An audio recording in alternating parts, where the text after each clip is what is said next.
Takže čo viete, tu vítam pri dnešnom Photoshope, pri Photoshop tutoriáli. Čiže môžete vidieť niečo podobné, takéto si vytvoríme, ale tento text bude iný.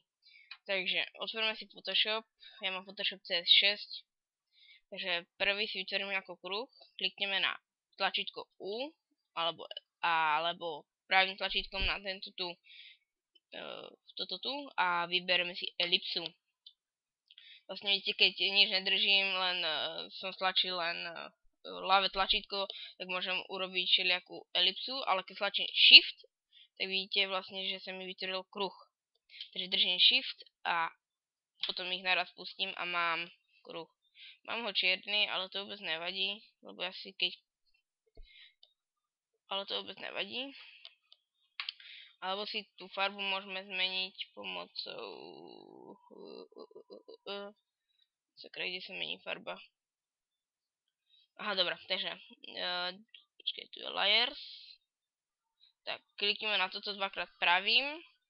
Na túto, keď dáme si vrstvy alebo layers, klikneme na to dvakrát. Tak vidíte, ja som otvoriť takýto vlastne to je nastavenie tej vrstvy layer style.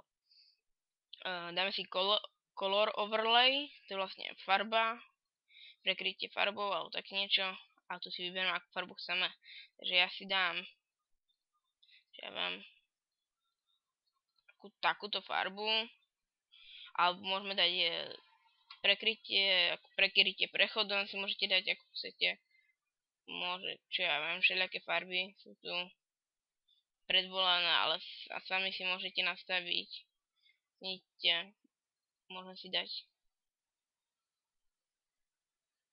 takto, ale to mne sa nepáči, takže ja si dám color overlay a dám si tam takúto modrú trošku, alebo dám tam zelenú, to je jedno. Dobre, nebudem sa s tým hrať, takže si tam dám napríklad túto farbu. Tak, opacity to máte jas, takže si nechám na 100%. OK, takže ďalej musíme rastrovať tú vrstvu, takže klikneme pravým na tú vrstvu a tu máme rasterize layer alebo rasterize layer style, ale my nechceme štýl rastrovať, ale chceme rastrovať tú vrstvu. Takže klikneme na to a sa nám vyrastroval, takže teraz môžeme po nej kresliť po tej vrstve a ja neviem čo všetko, ale to my nechceme. My chceme si spraviť tieto okolo toho, čo vidíte. Takže máme vybrať tú vrstvu, dáme filter a dáme liquify. To je niečo ako rozmočenie, alebo proste neviem ako to pomenovať. Tuto si dáme brush size 30 a brush pressure dáme 100.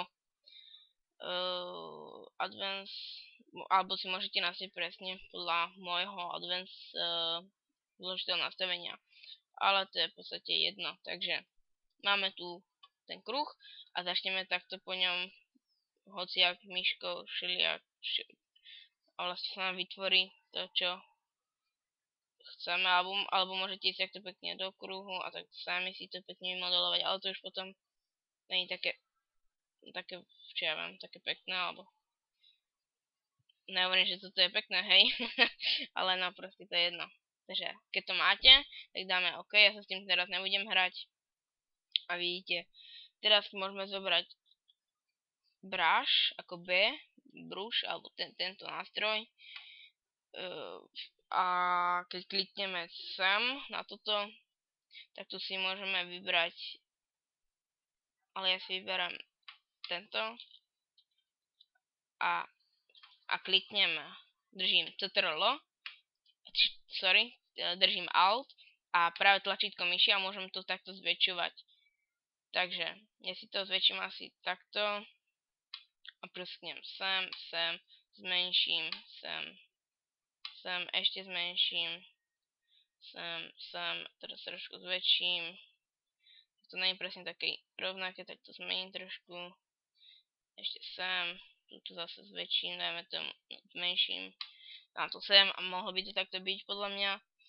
Teraz klikneme na text, ktorý je tu.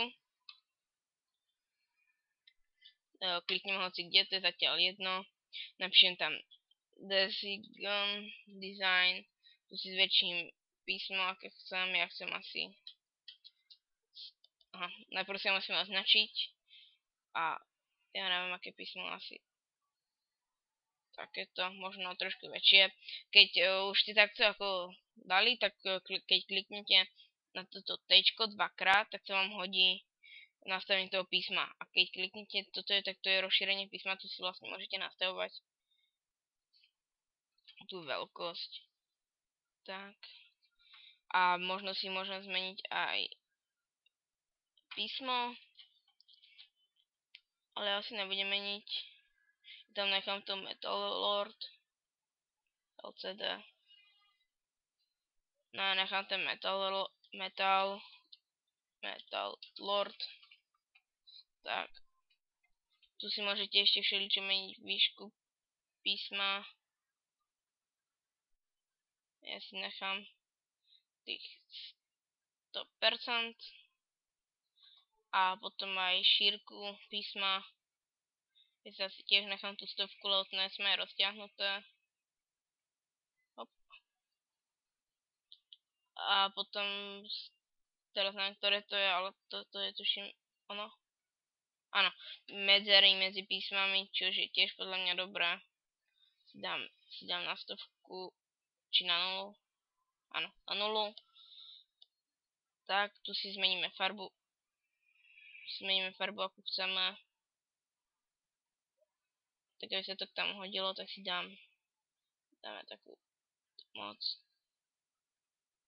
Asi takú.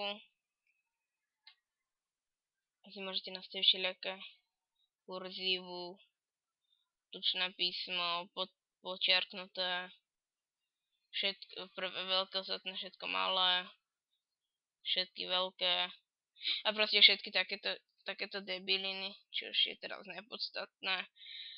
To by asi bolo. Ďalej si vytvoríme ďalší text. 12, nový 12. Premiestnime sem, klikneme zase na tú vrstvu dvakrát, kliknem na toto ešte raz. A ja si myslím, že by to aj takto mohlo ostať, takže... Alebo môžeme zmeniť ešte tomu farbu, napríklad, sakra, či ja viem, na červenú. Alebo ja neviem, na zelenú, ale to nechám trošku tomu... Tak. A ešte sa môžeme dať napríklad DS. A zväčšíme písmo. Ešte zväčšíme písmo. Tak. Teraz zmeníme na ňom farbu.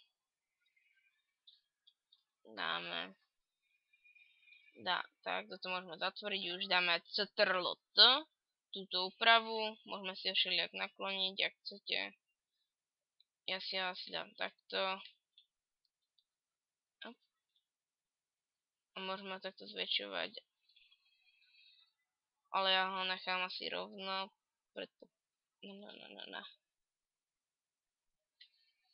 Tak ja nechám rovno. Don't apply. Tak dám ho sem. Teraz pozadie zrušíme background, alebo dáme si tam farbu ako chcete. Napríklad soldírka. Keď to chcete sem dole takto, ako ja to tu nebudem dávať, lebo sa mi to nechce tam dávať, ale keď to dáte sem dole, tak odporúčam bielu a do všelijakých do začiatkových videí ako intra a teda, tak odporúčam čiernu. Ale ja to teraz nechcem nijak, takže ja si to zatvorím a background vymažem. Delete layers. Yes. Vlastne teraz vidíte, že tam není, že to je vlastne ako priesvitné. Takže dám file, save as. je pack, dám si tam Desync Snowy, uložiť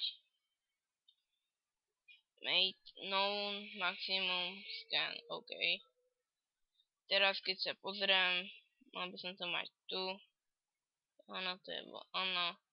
Vlastne vidíte, že to je, že to môžem stať aj na plochu.